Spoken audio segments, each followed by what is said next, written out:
Welcome back, and welcome to another episode of the Bull Room. We have a good one for you today, so let's make sure you're liking, sharing, and most importantly, subscribing. We're trying to reach 2,000 subscribers. Help us out with a simple subscribe.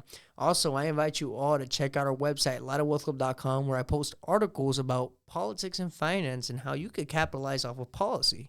So, make sure to sign up for our newsletter today. But this is your host, MP, and behind the scenes. AZ. What's up, bro? How you doing today? What's going on, man? Are you checking your account? I am. How much are we up? It's up. Or how much It's are up. you up? I'm sorry. I'm up. Pretty You're good up? amount. I'm pretty happy. You don't want to disclose the information? Keep it private for now. Oh, shit. Is it Lambo coming soon? It's Lambo coming soon. Lambo coming soon. Yup. Well, I want to, go back to the basics and talk about what is Bitcoin, bro. I feel like there's going to be a lot of people coming into this space, and we need some content, about what is Bitcoin, even though I already had an episode that literally came out, I think, a whole year ago about what is Bitcoin. Yeah. Adrian, when did you first hear about Bitcoin? Man. Probably I would have to say sophomore year. No. Sophomore year? Freshman year. What year was that? 2016? 2016? 2016? Yeah. Okay, yeah. So I started hearing about it until around that time too, but it was mainly at 2017 for me. Because that's when they started hitting the highs and stuff like that. But yes, I think I heard about it in 2016, didn't really pay attention. 2017 is when I was like, wait, what the heck? Right. Then it went down, and I was like, oh, scam, But anyways, man, pretty much Bitcoin, bro, it's a digital currency, right? I mean, people don't, what's funny, bro? People call crypto fake money. So it's like, what do you call when you log into your bank app and you see a digital number? Is that fake money too? I'm asking. To me, it's the same thing. If I open my bank app and I see a number, and I open my crypto app and I see a number, to me, it's the same thing. It signifies the same thing, money, right? So I don't understand why people say crypto is fake money. If crypto is fake money, then the money in your banking app is fake money also. Just put that out there. But anyways, it's a digital currency, bro. That's, an alternative to the US dollar. That's an alternative to, fiat currency. As we know, fiat currency is proven with time to always collapse, right? Mostly when it's not backed by anything, right? Back then we used to be backed by gold. Then that, we ended at that. And, that pretty much caused us to have inflation, to be able to print money through the Federal Reserve. But Bitcoin is a digital currency that is decentralized. There's no one in power, right? So it was created by this guy named Satoshi Nakamoto. No one knows who he is. Everyone suspects people that, that could potentially be him, but no one really knows who he is. He's never came out, literally created Bitcoin, created the blockchain for Bitcoin, made it decentralized, and then stepped away. Kind of weird, bro. Kind of weird. I mean, was Bitcoin sent by God? I mean, it makes you kind of like, interesting. Was this just something that was supposed to be made for the good of the people? But I think that's what really brings value to Bitcoin, bro, is knowing that we don't know who the creator is, and knowing that it's been around for so long, since I believe 2009, and it's just been rapidly growing, and it's been getting more and more users. You know what I'm saying? All by itself with no leadership. Literally, no one at the top to say, hey, go promote it. We'll pay you to promote it. It was just a bunch of developers that helped also, add to the blockchain. And now everyone is just finding out about it, and the media's pushing in stuff like that. I mean, there are conspiracy theories also. People do assume that the CIA might have started it, or the U.S. government. But even then, what if it was just a whistleblower? What if it was someone working there and they're seeing where the country's headed to, and they just were like, dude, I need to do something good, but I don't want to take credit at all for it.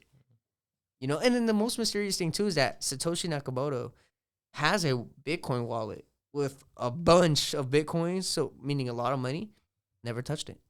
Never sent it anywhere. It stayed in that wallet since it's been created.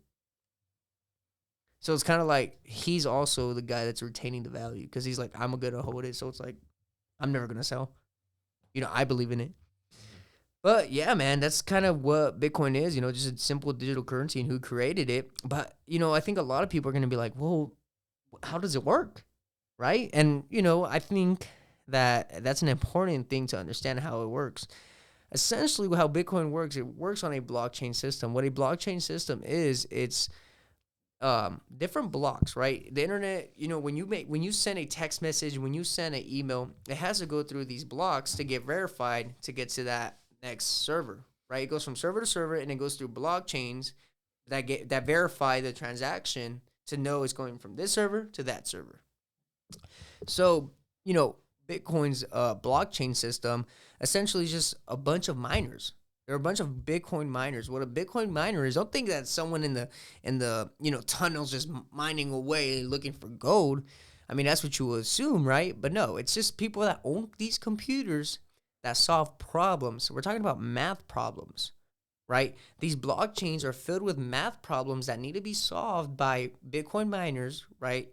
To literally help the system verify transactions faster and at a cheaper rate. Now, these Bitcoin miners do get paid, right? When you send money in Bitcoin, you do pay a fee. It's very, very low compared to money wires or whatever it may be, or just bank transfers. They might have higher cost. But when it comes to Bitcoin, it's a low fee, but that fee goes to paying the miners to maintain and to run their computers in order to verify the blockchain to help the system work efficiently and work pretty fast, quick for everyone. Adrian, when you learned about blockchain, what amazed you about blockchain, or what questions did you have about blockchain? I mean, honestly, I guess I'm a visual learner, so like I still don't really get Get it. it? Yeah, it Mm-hmm. doesn't really click on my head whenever, because I watch other videos on it and stuff, and still, like, I guess I understand the process of it. I just don't like, it doesn't really click how this thing all of a sudden is now worth Well, $90,000. You get what I'm oh, saying? Like, yeah. Well, that's just because yeah, people believe in it. yeah, That's yeah. just that's No, just of the full course. faith of Yeah, people. of course. You know what Of I'm course. saying? Yeah, yeah. But when it comes to blockchain, though, you're saying that, like, you just can't imagine how blockchain Yeah, works. yeah. I But guess you that's, understand how it works. You just can't imagine it. yeah, I just I can't don't see think it. anyone can Yeah. imagine it, bro. But yeah, computers, bro, all they are is just a bunch of math Yeah, problems numbers and yeah. that need to be solved in order for stuff to be verified, in order for things to work. Yeah. When you get errors, is because whatever math equation is behind that server wasn't solved, Mm, or whatever it may be. right. That's why they say our server's down. Yeah, right, You right. know what I'm saying? Now, I want to talk about why people like Bitcoin. Good question. Or it wasn't even a question. Good statement saying that, like, you don't know why it's up, this much and stuff like that. Well, it's up because it has a short and limited supply, bro, of 21 million Bitcoins, and we're getting close to that. I think we're at like 19, 20 million already. Issued and stuff like that, and they're usually issued to the Bitcoin miners. Okay. So every 4 years, bro, there's a Bitcoin halving, and it cuts the reward towards the miners, causing a deflationary value for Bitcoin. What I mean by that is that it continues to rise because there's no inflation causing the value of Bitcoin to go down. Deflation causes it to go up, and people knowing that it's becoming more and more limited. That's why they invest in it, bro, because they're like, well, once the 21 million Bitcoin are up and I only own one, not everyone's going to be able to buy. I mean, just look at the population of the world compared to Bitcoin. Not everyone's going to be able to buy. And so to own one Bitcoin after every Bitcoin's issued is going to be a big deal. Huge. And that's why people are buying into it and stuff like that. Another thing, too, is that, a lot of people, they get into it because of media hype. And, that's why you got people like us, small content creators that are trying to help you understand it, get a start in it. But once again, not financial advice. Everything we say here is our own personal opinions and knowledge and experiences. But if you guys do want to take some financial advice, consider making an appointment with a financial advisor. But yeah, bro, I mean, when it comes to Bitcoin, bro, it's pretty simple. Limited supply. That's why people like it. It's decentralized. There's no one that controls it. And then, you can become a miner. So, it's ran by the people for the people. You know what I'm saying?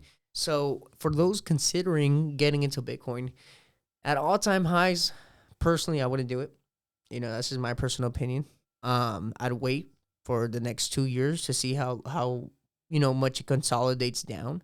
Could probably consolidate back to 60,000, 70,000, maybe even 80,000, maybe even 90,000. Maybe 90,000 is going to be its bottom next year or the next 2 years. Who knows, right? But at the end of the day, it is gonna go over 100,000. I do believe that. That is my personal prediction. And it's actually 120,000. But 100,000 first, right? We gotta go take the baby steps first. But other than that, bro, I think that if you're just considering to invest in it, I mean, for the long term, it's not bad to just start buying. Like if you're just gonna you just want one whole Bitcoin, just start buying now, little by little. But if you're just trying to make a quick buck, not a good time right now. But again, once again, this is all my personal information. Nothing I say here is financial advice. I am not a financial advisor. But with that being said, man, I just want to end this at a, clear note that Bitcoin is going to continue going up. And, it's a really good investment for the long term.